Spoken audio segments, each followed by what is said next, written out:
with lots of time at home, that means lots and lots of time to read. But who we're making this video today for is the parent that has the non-reader. And this can even be for nonverbal kiddos. We have some ideas and tips. I brought in Dr. Regina Crone, and some of the things that she suggests kind of blew my mind, to be honest with you. Let's let her take it away. Okay. All right, so this is really addressing reading, and reading is a life skill, and really reading can be taught across all abilities. And so we're going to kind of talk about this from an area where you can start with these first steps with even without individuals who can articulate or have a stabilized vocal verbal communication. And so we're just going to start with the first steps of learning to read. So number one thing I want to point out, and all the materials that are on our website for you to print, which are these like little tiles, is you don't take anything else away from this entire video. Just watch these two first tips. One is use lowercase, no uppercase. Kids do not need to know their ABCs. They do not need to know uppercase, lowercase, how to write them, any of those kind of things to learn to read. So the first step is with your materials is making sure that you are only using lowercase, okay? So that's going to be one really important essential part to the success of this. The second one is we're going to only use sounds of letters when we're addressing the letters. So we're not going to go through and name them. That's not a prerequisite to this. Even if someone has failed in doing that in the past, it's not a predictor on how they're going to read in the future or use it as a future life skill in any way. So lowercase letters and focus on these sounds of name, not names. Okay, so you can grab a whiteboard. You can use pieces of paper, however this works. These are kind of your materials. Tiles, you don't have to use these, you can use any tiles, and then that whiteboard or piece of paper. So the first thing, like we said, is you're gonna wanna have lowercase, and I'm just gonna put them on pieces of paper, but they could be out in front of you on a desk. And the first thing you're gonna wanna do is you're going to want to ask kids to match the sound. How this looks is you hand your child a little tile, and you say, match the one that says, and then they match the one that says. If they get it wrong right now, let's say you say, match the one that says, and they go towards this, you're going to put this back into the neutral position right in front of them, restate it. You're going to say, match the one that says, prompt them to put it over here. Nice job. And then you're going to move it right back and say, match the one that says, and you can rotate them through so they're not just going back to the same one to kind of test for that independence. And so then they're going to go and rediscover that S sound.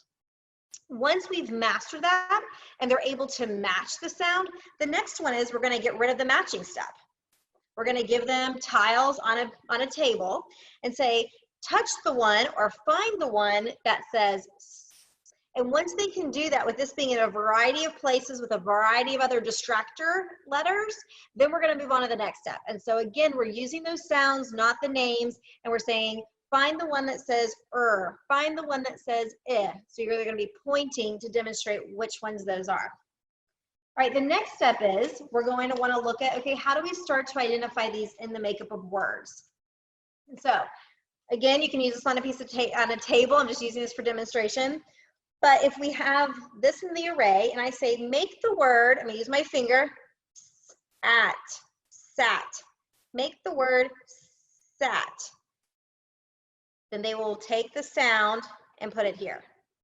It's the same procedure if they get an error. You go back, put it to neutral, maybe have them say each of these sounds out loud or point to them and then put them right back in here. Okay, so that's kind of your next step. Yeah. All right, one of the other— I like that. Okay.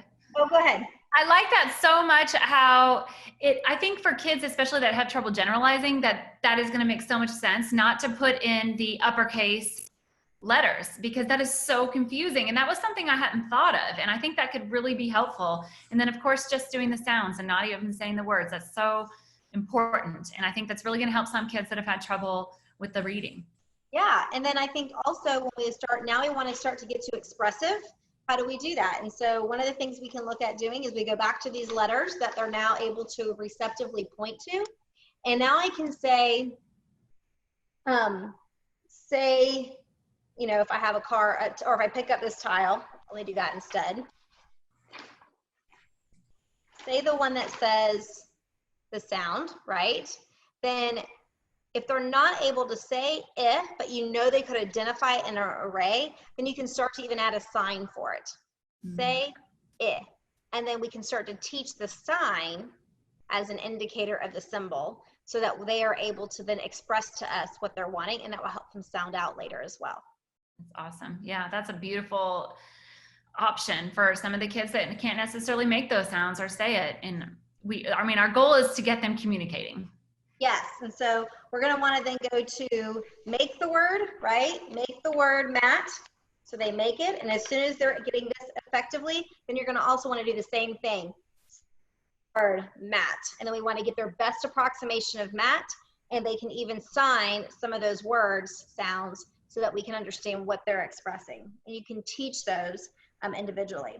Another important thing is you start to get more advanced and you start looking at blends or different areas of word sounds that go together and have phonics rules, is make sure that they're on their individual tiles. That's really important. Don't have 4 spaces, or don't have, you know, P and L as separate tiles. Have those things together so that those blends start to be seen together as well.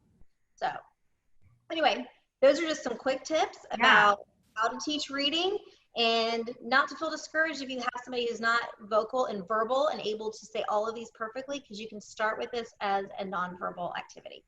Yeah, these are great options. And please go to the link that we have here to print all of this out and get a little more instruction.